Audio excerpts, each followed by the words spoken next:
what's going on, everybody? The Modern Flirting Podcast in full effect. I'm Dale Valor, stepping in for the man, the myth, the legend, Jared Syke Lawrence. He normally hosts, but when he can't, because he's a little under the weather today due to a very strenuous boot camp last weekend, I'm stepping in for him today and holding down those duties. And as I think always, you've been on every single one, haven't you, Dom? Definitely for last week's. So I was out. Yeah, you weren't. It was me and Nicholas last week. That's right. Yeah, which I also hosted. So I think you're just the modern flirting host. Apparently so. I'm just the MC of any modern flirting event. Apparently, the MFMC. Hey, that's a good name for you, man. MFMC. Fucking MC. Yeah. Well, for you guys that don't know, and I don't know if you know this, Dom, but I did hip hop professionally for 10 years. Nice. Yeah. So that's what I used to MC, man. Yeah. You know, so yeah, dude. So we definitely had to hear some of your experiences doing that. Oh, man. I've got stories for days. Here's the thing, man. You know, most people who don't tour, there was years that I would tour and do 250 shows in a year. I'd be on the road 300 days of the year. You know what I mean? And that went on, of that 10 years, probably 2.5, 3 years, something like that. And what people don't understand is unless you're like, you know, rock star status or something like that, where you have a RV, you know, like one of those big, huge, you know, 30-foot joints, you know what I'm saying? Like a tour bus, that kind of thing. You are functionally homeless, man. That's what I used to call it, is being functionally homeless. But you're a rock star, right? Right, Dale? You are a rock star. You can be homeless and a rock star. Come on now. Well, that was some of the imagery that we would put out there, but in reality, not so much a rock star. But here's the deal. Big enough to tour, big enough to do that, not big enough to do it in a tour bus. So, you know, you would be, like I said, functionally homeless. So, you know, we didn't, a lot of times I would rather keep the money for whatever it would cost for a hotel and things like that than spend it on a hotel. So a lot of times we're crashing at somebody's house, we're couch surfing, sleeping in the car. You know, I am masterful at stretching a budget on a tour. Like that's a good skill. Yeah, dude. When I used to go on the road, like I would eat on like $2 and $3 a day. You know what I mean? 7-Eleven hot dogs, and you know what I'm saying? Like, I was just trying to stretch that money as best I could, because there wasn't a ton coming in. So, but I was doing what I wanted to do. I was living the life that I wanted to live. And so, yeah, you know, like it was dope because, I will tell you a story though, because it just made me think of something. So, you know, but I mean, all that led to me, you know, like I was able to sign with a major record label. I've had 2 major label album releases, none of which sold very well, which is why there's only 2. But even still, you know, like I got to live the type of life that I wanted to live. I had an imagination, and I stepped into that dream that I imagined. Yeah. Right. Yeah. And I think that's one thing that a lot of guys lack, you know, when it comes to the lifestyle that they want. Yeah. They want to live in their budget. They want to live inside of their paycheck. You know, they want to live inside of their life as it exists already. You know, when I started touring, and I wasn't making much money, man. I was barely making gas money to get to where I had to go, sell a few shirts, a few CDs, well, because CDs were popping at the time. You know, a few bucks from the promoter, and that was it. Enough to get me to the next spot that I had to go. All right.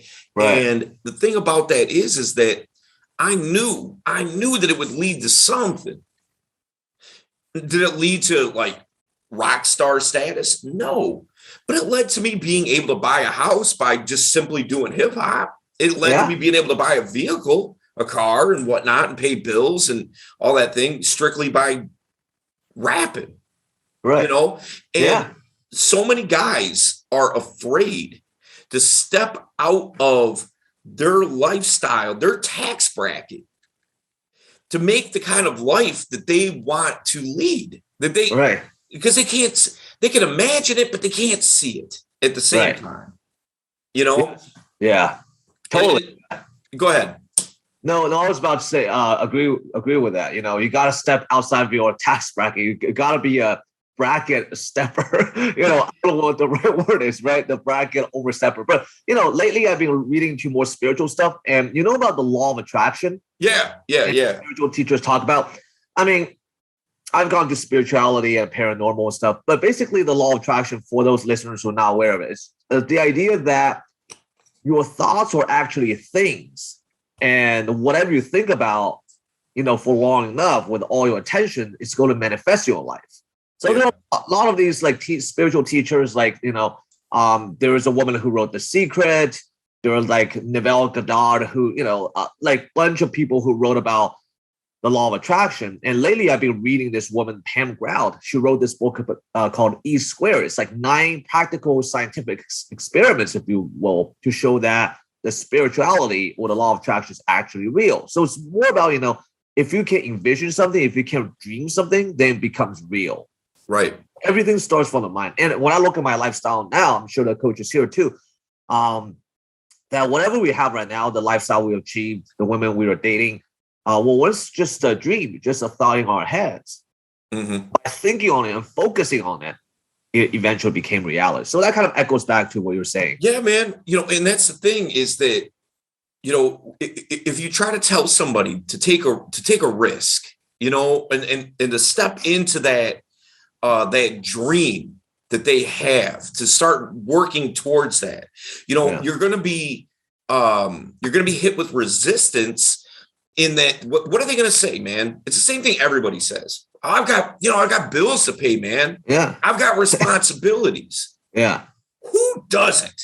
Right. Who doesn't? Dude, look, check this out. If you go 2 blocks from my house, there's a freeway overpass, meaning that there's an entrance onto the freeway, an exit onto the freeway or off of the freeway in both directions. And at that overpass, a bunch of homeless people hang out. All right. And they sit there, you know, you come off the freeway, you're stuck at the light, and they're, you know, hoping that people give them money. Okay. I see them with cell phones. Yeah.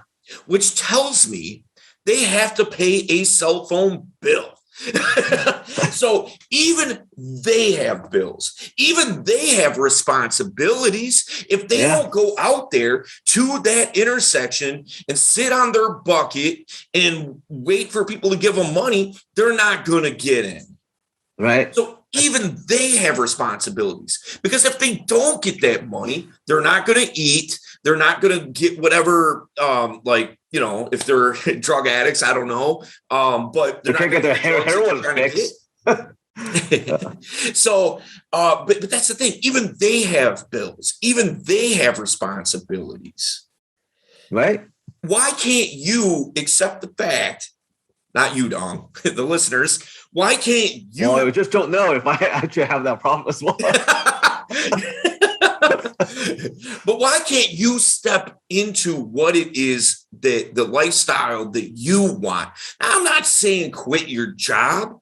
I'm not saying that right now, like walk in tomorrow and be like, I'm out of here because I'm going to go do X, Y, and Z. I'm not saying that. But what I am saying is, dude, there's all kinds of outlets.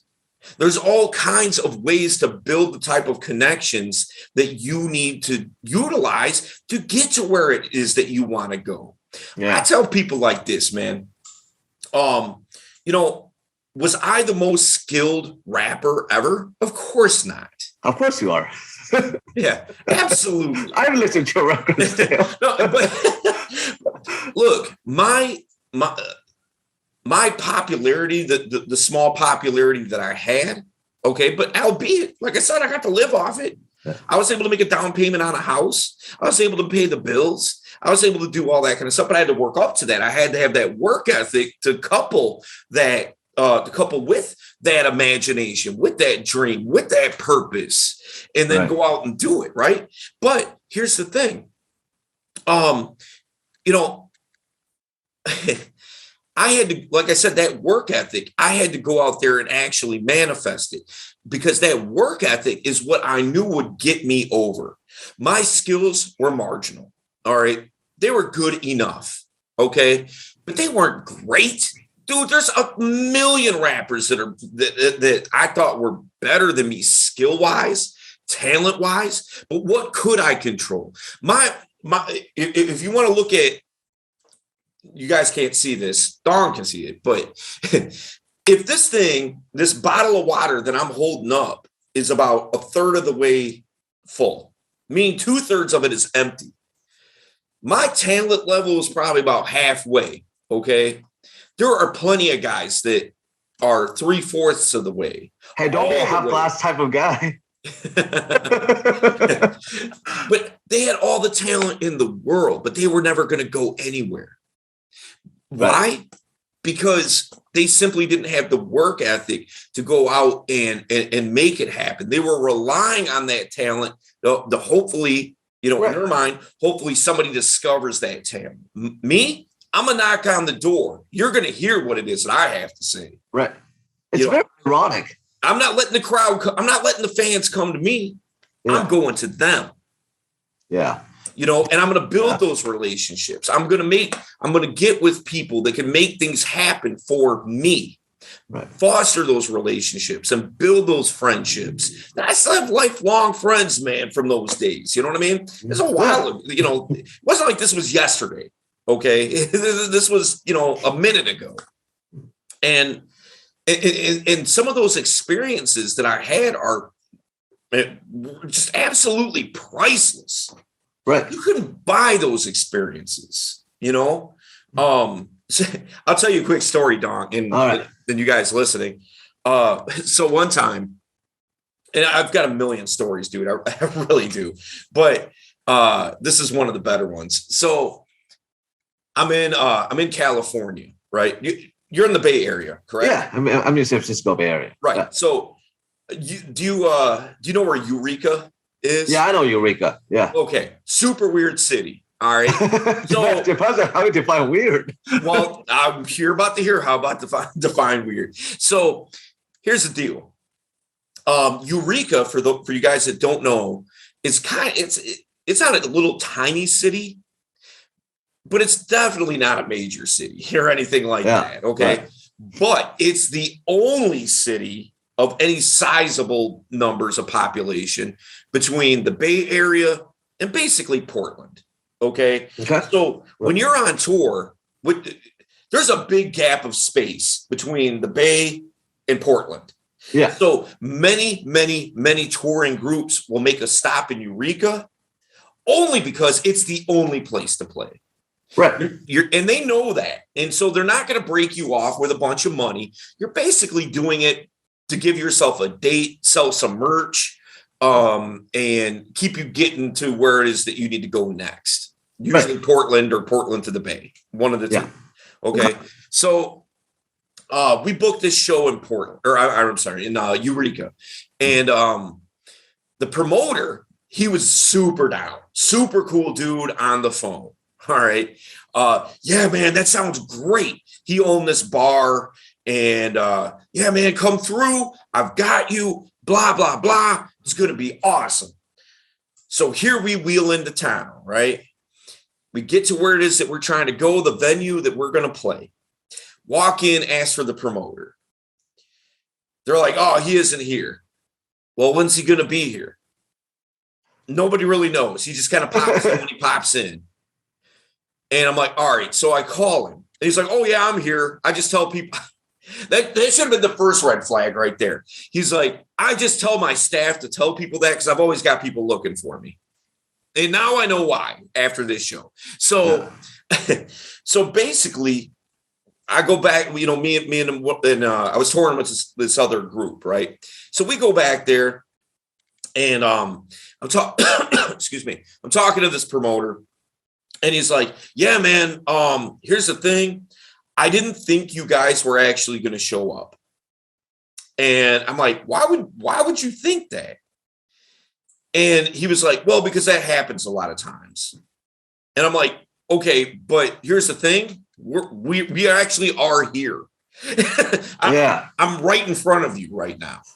And so he's like, yeah, all right. Well, I don't know what to tell you, man. I've already booked karaoke for tonight.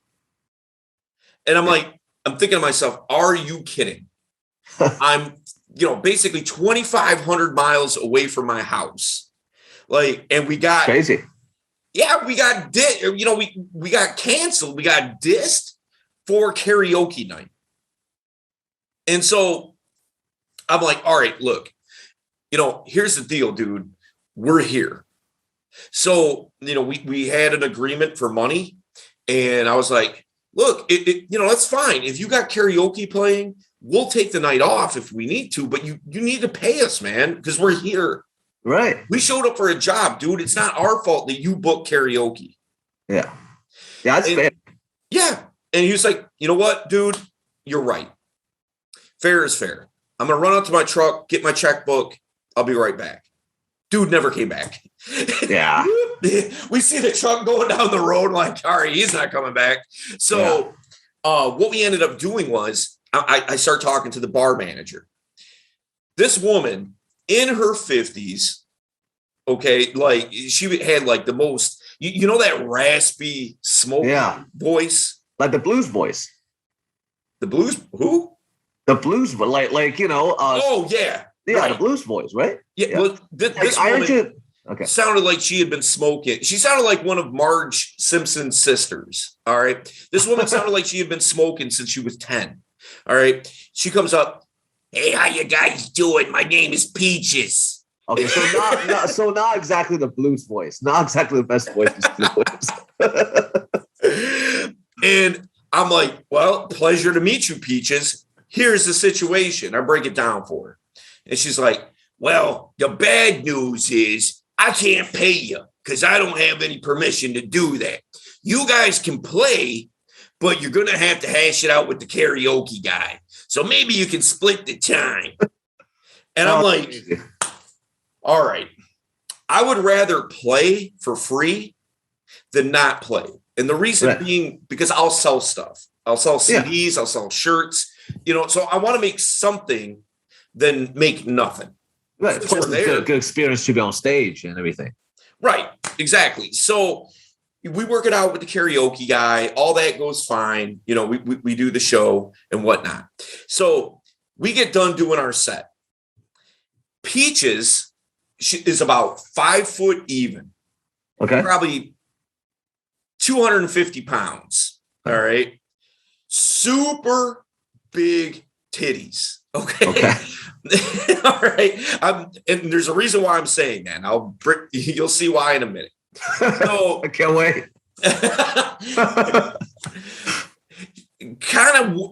She reminded me of a warthog. All right. Like her features. Okay. I'm not trying to diss her. I'm just calling it what it is. All right. Well, she walks up to one of the guys in the other groups or in the other group that I was touring with. And she had a thing for that guy. So it's loud in there, super loud. So she's trying to talk in his ear because what we were trying to do is we were trying to find a place that we could crash, because like, all right, we're already here. Can we find a place to crash? And so Peaches comes up to him and she's saying something in his ear and he's like, I can't hear you. And so she gets a little closer and he's like, I still can't hear you. So she's right up in his ear and she started licking the inside of his ear.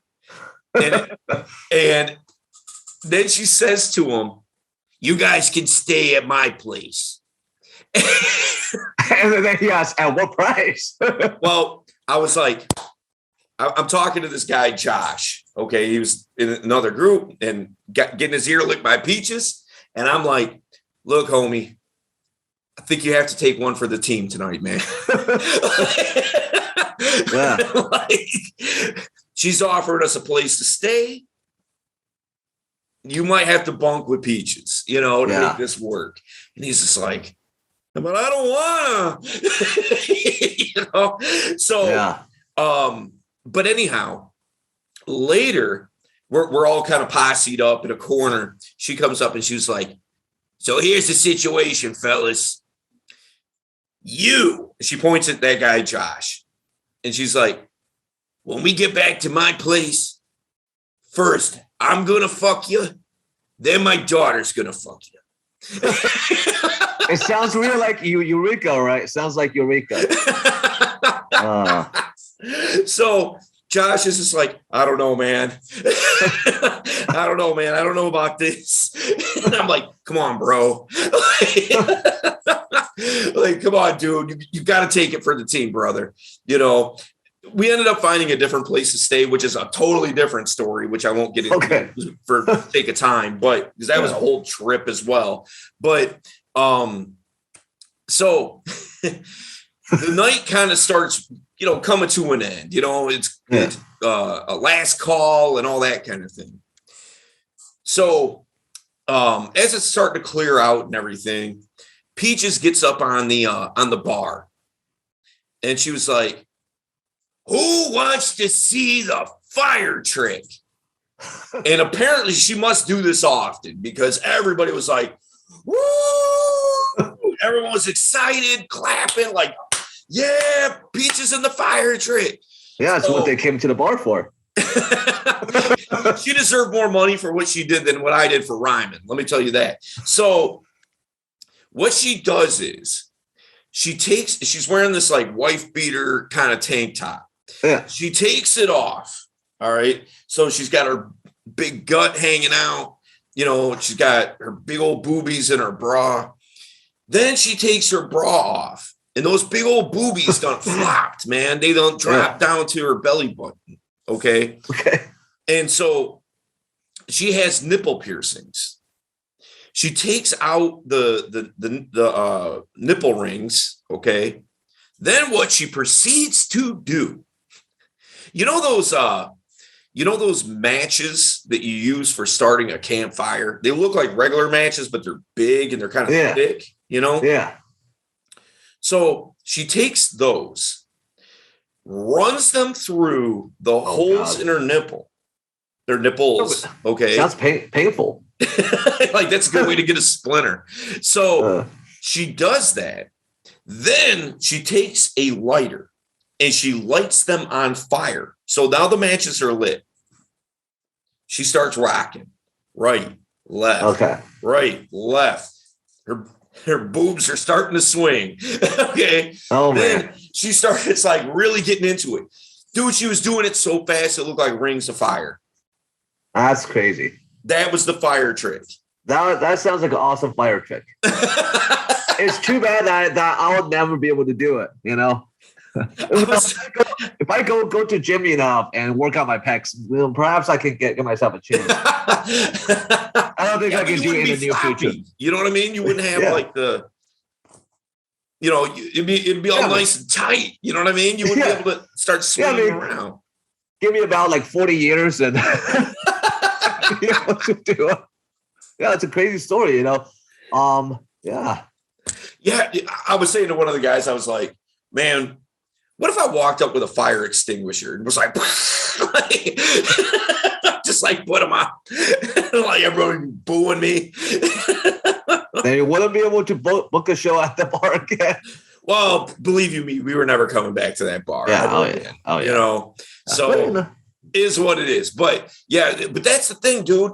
Stepping into your dream can get you fire tricks. It can now I really want to step into that. But it can get you the type of lifestyle that you want. And those opportunities and those, even though it's ridiculous, but what it really shows is that experiences like that, man, they're priceless. those are things that when you're older in life, you'll look back on with fondness. Yeah. Yeah, it sucked at the time. Dude didn't break us off with a check. He like was out of there, Yeah. But the thing is that, dude, that money would have been came and went, right? Yeah. That money would have been gone anyway. Yeah. That experience of seeing the fire show, that will stick with me for the rest of my life. I can't tell you how many times I've told that story. I'm sure it will stick with you for the rest of your life. Yeah, dude. Personally, it will stick with me as well. Right. As it would anybody, so, but those experiences are things that you can't buy. Exactly. You can't put a price on that. Right. Those are things that will stick with you for forever. Yeah.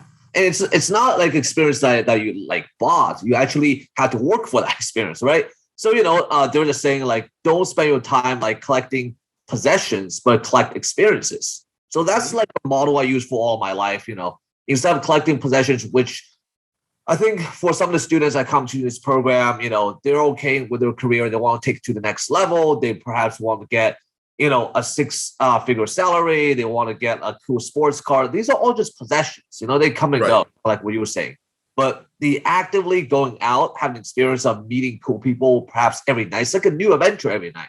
And that kind of experience, you're not going to buy, right? Exactly. Right. Exactly. So what's one of the things, in your opinion, that is something that holds guys back, that isn't something that's like, how can I word this? Like game lexicon, like Game lexicon. Yeah. Like, you could say, oh, well, guys don't know how to approach right. Or guys don't know how to, build pets or connection. Yeah. You could say those things. But what outside of, say, like the attraction ladder? Yeah. Okay. For you guys that don't know the attraction ladder, The Psychology of Modern Flirting, the Attraction Ladder is a book by Jared Lawrence that we use in modern flirting to, kind of break down systematically how you can, build up that type of lifestyle and have, build attraction and get the type of women into your life that you want to have there. But what outside of that is something that you think guys really miss the mark on? See, with me, it's imagination. It's imagination. That's definitely it. Remember what so there's a book that we require students to read in this program. It's called Psycho-Cybernetics. It's Great by book. Malcolm Maxwell. Right? That's it. Yep, you got it. And it's all about, having a goal, kind of like we were talking about imagination, imagining the end result and seeing yourself getting there. But aside from that, I think the number one thing I've seen, and this is something that's subconscious, right? It's not something that they consciously can identify. It's the fear of uncertainty.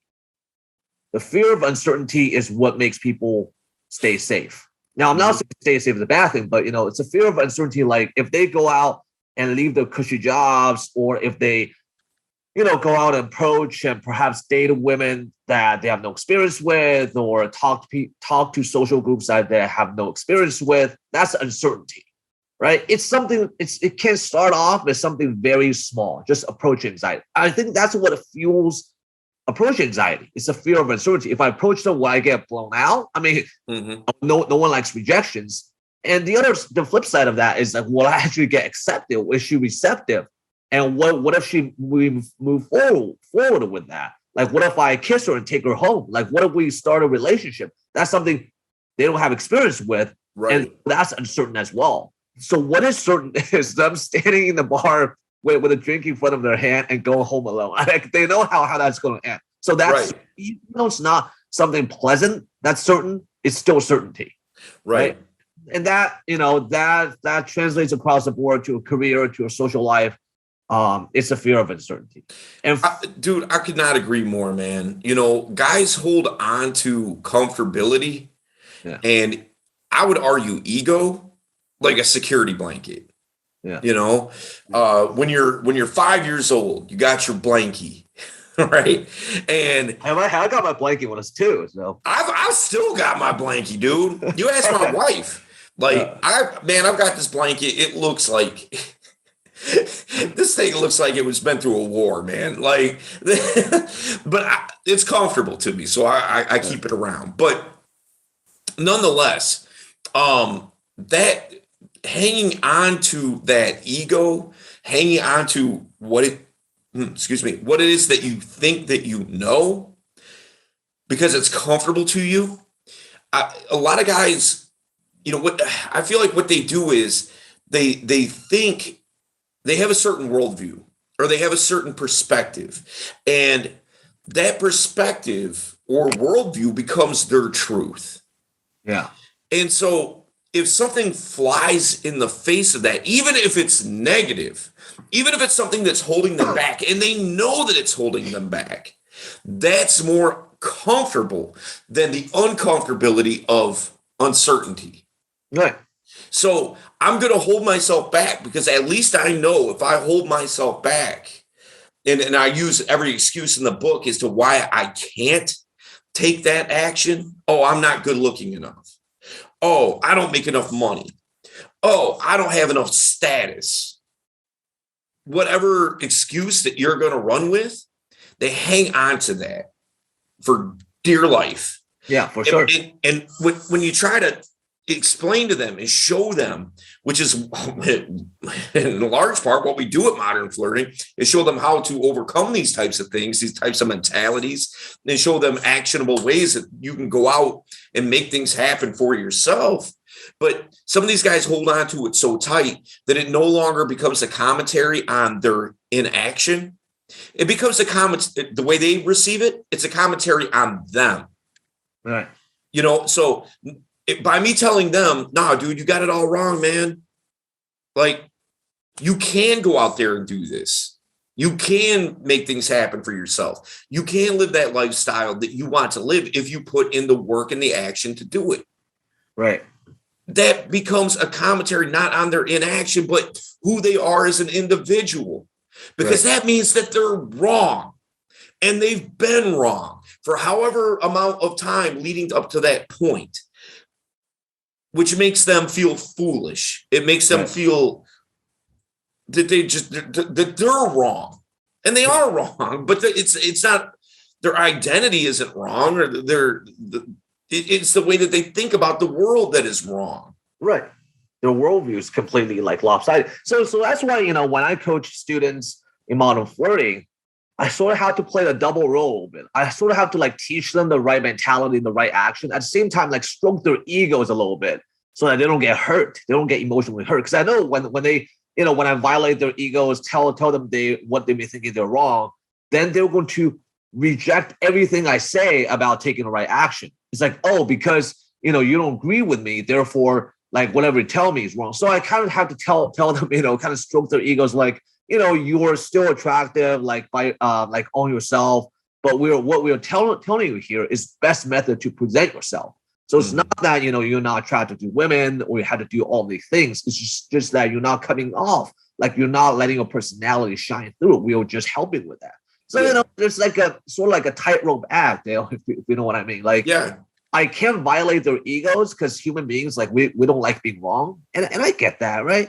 So I have to like keep their egos intact, and at the same time, like teach them everything about right mentality, right action, so they can go out and do the right things to get the results, and then perhaps they themselves can change their worldviews. Because if that happens, then they can accept it. It's like, oh, I saw this with my own eyes, therefore I can change it. Whereas some dude that met on a web telling me that I can't accept it. So it's been my experience. Yeah, man. And I agree 100%. Although sometimes I do feel like that you do have to confront their ego.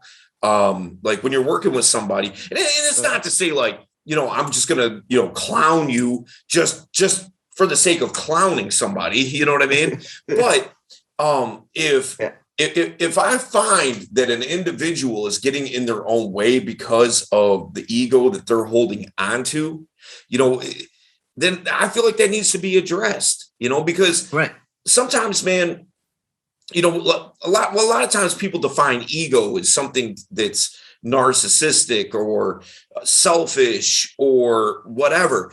But really what it is is the thing that the way that you're defining yourself and like not wanting to improve, because then that means that, you know, if I give in and say that I have to improve and this is a way to do it, I have to get out of my own way, then all that means is that the me that was in my way, that person is wrong.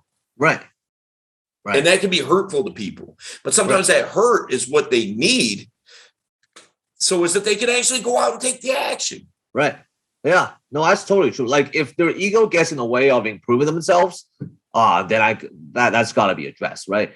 So that's why, you know, one of the training models we have at Modern Flirting is like everything dating coaching related is a skill set.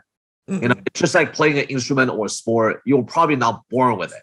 That doesn't make you wrong. It just means that you got to gain that skill set. So that's kind of like analogy I like to use. Yeah. And also like put some kind of buffer in between them and the women they're approaching. So it's not so personal. If you're like, she didn't reject me. She didn't reject you. She just rejected your skill set level at that time.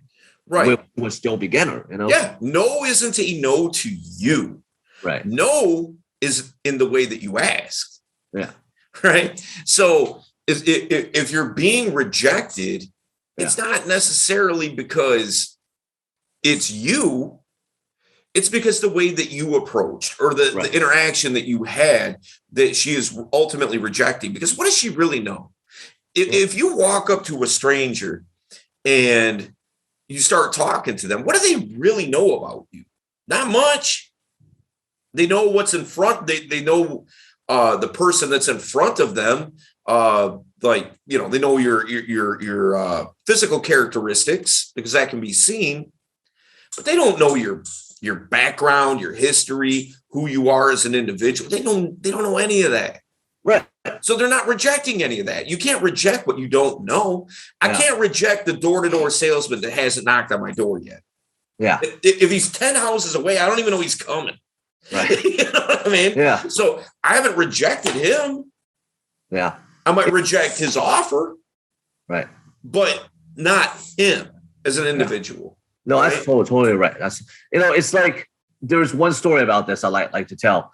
And I kind of experienced this firsthand, right? So in San Francisco, there are certain bars that are known to be like high-end like bar game where the women are like 9s and 10s and the guys are all like 6 feet tall and like blonde and stuff. You know, it's like the top of the I got you. So, you know, there are times when I start studying game and practicing and stuff, when I would go into these bars and like literally get blown out of every group I approach within like first like 30 seconds or something, you know, because I was starting, my tonality was not right. The body language was not right. I was coming out timid and stuff. And as I got better with my skill set improved, you know, 6 months later, when I went back to the bar, and I'll be hooking the exact same groups that blew me out 6 months ago. You know? So to me, after that experience, I was like, you know, that really opened my eyes. It's not really about me. Like I'm still the same me, but I fixed all those sticking points, those like body language, expression sticking points. All of a sudden, I'm just hooking all these groups. So I always tell a story to guys who are like, "Oh, this place is too hard for me. I'm not good enough." It's about me. It's about because I'm not 6 feet tall and like, you know, like ripped and blonde and stuff, you know. So I always tell them the story. It's just like the same people. Difference, big difference. Yeah, absolutely. You worked on the skill set and you got better. And one of the biggest pet peeves I have, I was just talking about this in my class yesterday. One of the biggest pet peeves that I have is guys that refuse to work on themselves really because, or at least their social skills, because it's like, oh, I don't want to be somebody that I'm not. Yeah. It's like, what? So you're telling me that if I can't naturally bench 250 pounds, that I shouldn't just ever even try because it's not natural. I didn't walk into the gym and start throwing up 250 on the press. Right. You know, that, I mean, if we're going to talk nature, I mean, that's the prefix of natural, right? So if if I can't do that because I'm just not built that way, then I shouldn't even start working towards getting stronger, because if I was meant to be strong, I just would have been strong anyhow. Yeah. It's like, dude, that's ridiculous. Yeah. Same thing like you said, like tonality, body language, all those types of things. I've been on a kick about that lately. And, people's voices are a very clear indicator of who you are. Yeah. If you and I, Dong, we're in a grocery store and you're in one aisle and I'm in the other, if I'm like, Dong, where you at, man? You know exactly who I am. You know what I mean? Even if I don't say your name, right? Yeah. So I could be anybody. It's like, where you at, man? You're going to be like, oh, that's Dale. Right. You don't have to see me. You know it was me saying it. So even if we're not in the same store, even if I'm in the store across from it, if you shout my name in one store, I'll probably still hear you. Oh, dude, I could probably yell through the wall, bro. That's what I'm talking about. So, yeah, that's the thing, man. Like your voice is something that you can work on, your tonality. Yeah. It doesn't make you a different person. It's not inauthentic. It's not, not being congruent with who you are. If you have, for instance, like you're the type of guy that maybe say has a nasally voice and you talk through your nose, essentially. That's something that can be worked on. So is that you don't have that nasally voice, that kind of whiny type of sound to your voice. You work on that. Why is it that people who are professional speakers, they use their voice for a living, whether it's a preacher, whether it's a motivational speaker, an actor, a singer, why is it that they take vocal training? Right. So is that their voice can be better. It can be more textured. They can hit other notes. Right. It's like their instrument. If they don't like hone it and shape it and mold it every day, it's going to deteriorate. Right. For them, like the voice box is like their instrument, their weapon, Absolutely. Absolutely. I worked on my voice so much over the years. All right. I was telling the guys this last night. You should have seen. Well, I guess it doesn't matter. It's nothing negative. No, I totally want to see it. I saw him in your class today, right? And he was in my class last night. You should have seen homeboy's face when I said this, man. I was like, look at Nelson looking all surprised. Like, because what I said in the class was, believe it or not, guys, and this is the truth for you guys listening to this podcast.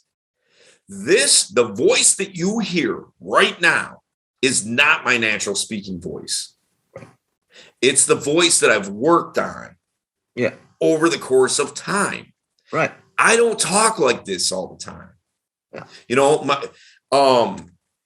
When I'm home with, like, for instance, tonight, I have date night with my wife. All right. We're going to be watching an episode of Better Call Saul, hanging out, having some dinner, all that kind of thing, right? I don't talk to her like I'm talking right now. She'd be like, why don't you calm down a little bit? Why are you yelling at me? Take it easy, I don't talk to her like this. I talk in my natural speaking voice when it's her and I. But anytime that I'm talking publicly, if there's a microphone, quote unquote, in front of me, then I take on that tonality, right? Because I know that that's the best way to present myself, right?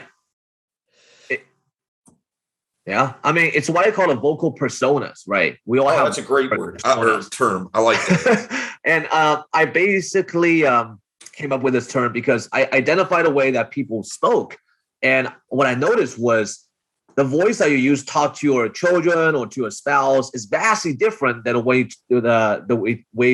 voice to talk to your boss or to your customers or vastly different from the way you talk to strangers or cold approaching, or, even daytime and nighttime, I use different voices. My day game voice is a lot softer, while my night game is more animated, expressive. So we all have different vocal personas. And actually, I did a lecture for modern flirting students a while ago. I identified the 20 most common vocal personas or tonalities that people use. Oh, crazy. All right. That's dope. Yeah. So there's the one, the voice I'm using right now is what I call expressive emphatic voice. It's like the way that public speakers use. You hear Tony Robbins and right. There are also different ones, like the sympathetic caring one, like I really care about you. Yeah. I really care about you. Or I'm not sure about that. Like you can hear my voice going up. I'm skeptical about it. I'm not sure. Yeah. Or the seeking opinion voice. Like what do you think about that? I take you okay, we're having lunch tomorrow? Like my voice inflects upward, Right. I don't want to say, are you okay with it? I can just speak a declarative statement and make the voice go up, and immediately, I'm asking a question. So all these 20 different vocal tonalities, and it's just, you just have to train them to get better at them. Absolutely. So many guys that I encounter, they're so, for instance, I'll give you an example. This past weekend, I did a boot camp. All right. One of the guys in that boot camp, super, super nice guy, man. Like just a great guy. His problem was he sounds friendly. Like when you talk to him, it's not like he's boring to listen to or anything like that. But the problem is it never changes. So it's monotone in the sense of not just okay, now I'm talking to you. You should be hearing the words I say. It's not monotone like that. It's just it never changes. Just the way that he talks. It's just normal. Just normal talk, and there's nothing expressive about it. There's nothing memorable about the way he's presenting himself. He's just another guy. That's it. Yeah. And so that's something that I've been working on him with, or that I did a large, a large bulk of the time was dedicated to helping him be able to step into tonality and vocal inflection and things like that. One of the examples I gave him was like this. It's like this, man. If you take words that are written on a screen or a piece of paper, whatever, right? You give it to 10 different people, they're going to say it 10 different ways, probably. Yeah. Okay. So if you take this term right here, get the fuck out of here.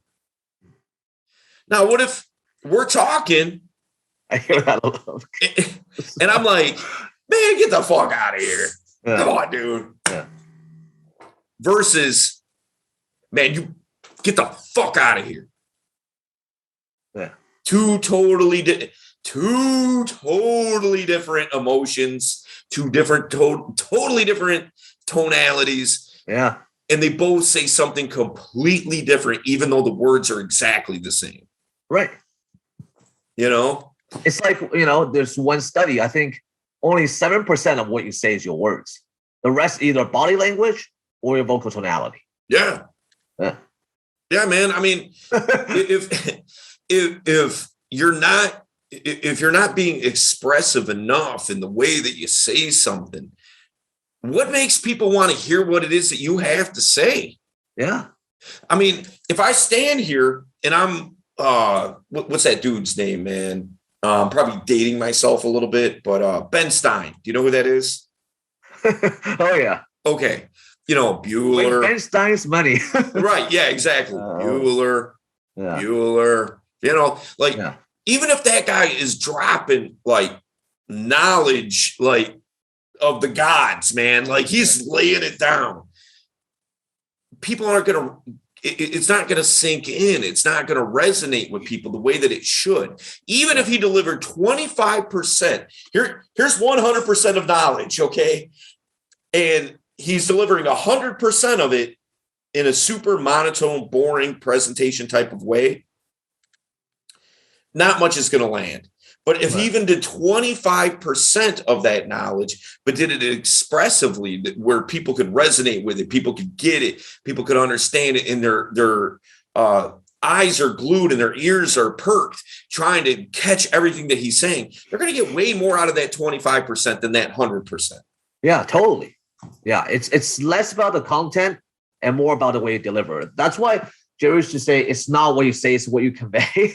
And I think it's a great saying, especially like very busy, like night game environments, like nightclub, especially nightclubs and bars and lounges. You can probably get away with being a little bit monotone, but it's still not the best. Like, especially nightclubs, like if you're not expressive, if you don't, it's not even just the voice, it's like your facial expressions, Yeah. Show surprise. Again, like I did a lecture on this 15 common facial expression. There's like the surprised one, there's like a skeptical, right? So if you're not showing emotions with your face, because chances are 9 times out of 10, they're not going to hear everything you say over the loud music and flashing lights and stuff. If you're not expressing with your hands and also with your face, I mean, a lot of communication is lost. I mean, that's how I was at a Las Vegas nightclub, and I had some wings, and sometimes, I will hook the groups that my wings would get blown out of. It's not necessarily that I'm like better looking than them, although I would like to believe so. But yeah, I mean, it's all about like I know how to exaggerate those, right? When an occasion comes for it, Yeah. And it's funny you say that, man. Like, you must have watched my class yesterday, because everything that you're talking about, dude, is exactly what I was talking about. Oh, yeah. That look, attention is currency, right? It just is. Like, why do you think that it is that ratings dictate prices for advertising? My YouTube channel, I have a monetized YouTube channel. All right. And so the more attention that YouTube channel gets, the more advertising dollars I get. The more sponsors want to work with me, because people are watching my content. Right. It's like anything else. So when you're in that kind of loud environment, you got flashing lights and loud music, and this person's dressed crazy. Here's somebody walking around on stilts, juggling puppies. Like that'll be me. That'll be me on typical Friday night. I just do that at home, man. You take it to the next level. But you make no mistake, man. You are competing with that attention. Because she could be looking anywhere, right? Because there's something going on here, there, over there, everywhere. Yeah. Her friend's attention is standing right next to her. Oh my God, look what this guy texted me. Oh my God, so funny. Whatever. There's all kinds of attention to be had. What is it about you that is going to draw that attention and keep that attention? If you stand there and talk monotone, your hands in your pockets, you're not with zero animation, why should she pay attention to you? Right. I wouldn't pay attention to you. Yeah. I'd be like, because it's more interesting. Right. So you have to be more interesting than that environment. There has to be something that is going to get their attention, hold their attention. That's why the body language, animation, facial expressions, posture, tonality, all those things are so important, and they all culminate and come together. And that is the way that you are a billboard presenting yourself to that environment to catch those people's attention. Right. Nobody is getting off the freeway to stop at some greasy spoon diner. On the billboard, it has like a picture. It's just some super whack looking food that nobody wants to eat. Nobody's driving off the freeway to get that food. Right. Yeah, and that is how you are presenting yourself, as milquetoast, as plain. And why do that? Now, the argument that some people say, at least that I've heard anyway, is like, well, why do I got to jump through all these hoops, man? Why do I got to do all these things and work on all these things just to get somebody's attention? Can I just be who I am and do what I do and get people's attention? Well, I would say, the women in the bars, they're not just being themselves. They're wearing like heels. They're putting on makeup. They have probably worked out a ton in the gym, so they're putting attention. So if you want equality, you got to put in some work too. Yeah. The answer is yes. Yes, you do have to do that. Now, the thing is that guys look at it as an means to an end. Like, oh, I got to put in all this work and do all these things just to get a girl's attention. You're looking at it wrong, man. You are looking at it 100% wrong, because all those things that you're working on to make that billboard as attractive as possible to these women, it's making it as attractive as possible to everybody. So that goes back to that lifestyle that we're talking about, that you've imagined. Now you can start seeing yourself actually being a part of that, because because of who you are, the billboard that you're putting out there to the world. Everybody's attracted to it. It's not just women. It's you leveling up at your job. It's you building connections, and you got some side hustle going on. You ultimately want to make that your main thing. That's you getting those connections to make that happen. It's you being better across the board, not just with women, but with everything. That's very correct. And, I think it's a skill set that definitely translates across the board, right? And I think, when I analyze how guys think about it, because I always try to delve into how students think about it. It's like the way they think about it is like they have this very rigid sense of self-identity. I'm a guy who doesn't talk with hand movements. I'm a very monotone kind of guy.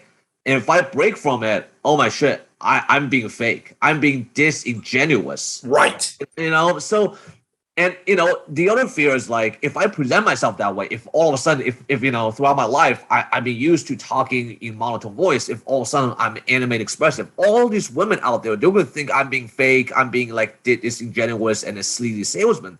And my answer to that is always, people have a baseline expectation of your behavior from the moment they meet you. Mm-hmm. If you deviate from that baseline, then you'll be seen as fake. So, for people that know you all your lives, like your childhood friends, your family, if they know you as a monotone, hands in pockets type of guy, if all of a sudden you're talking expressive, they might see you being a little bit fake and disingenuous. But to women in the bar that you just talked to for the first minute, they have no idea who you are. They have no what I call baseline expectation of your behaviors. So if you're talking expressive and animated, they would just think that's who he is. I would argue too that even your friends and family, like you said, they've known you all your life. Right. It's not that they think that you're not being who you are. It's that they think that you're upsetting the expectation that they think that you should be based on previous experience. So if that was the case, like a good example is I heard, I was watching something one time. They're talking about Oprah Winfrey. And when she started losing a bunch of weight, she also lost a bunch of friends because they were like, oh, you're trying to be somebody that you're not. It's like, no, man, I'm just trying to be healthy, dude. You know what I'm saying? And when people, because here's the problem that a lot of times people don't identify. The problem is it's not that you're being somebody that you're not. You're improving. And by your improvement, it's showing them that they are in the same place that they've always been. Right. So they're offended by your improvement. So what they use is the scapegoat of you're not being yourself. Right. So is that they don't have to feel bad about themselves for being lazy about their own self-improvement. Right. And that's something that guys in the self-improvement community encounter a lot, We go through droves of friends because they're old friends who are like, you're not being yourself. You're doing this program about self-improvement that we don't know anything about. And, our answer can only be, you have to choose the path that you walk, right? So yeah. Absolutely, man. Absolutely. All right. So kind of coming up on an hour here. Any last words here, Don? Well, if you're interested in improving your dating life, your social life, and your lifestyle in general, reach out to Modern Flirting. The coaches can help definitely. So yeah, give us a shout.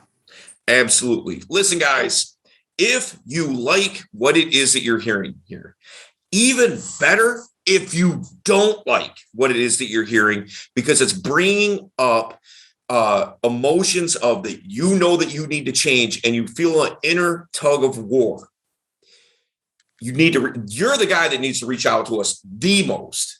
And the reason is because the reason you feel like it, how you feel that this is bringing up negative emotions in you is because it's pushing a pain point. That's a signal to you telling you this is an area that I need to improve in, but I want to hold on to that ego. I want to hold on to that security blanket.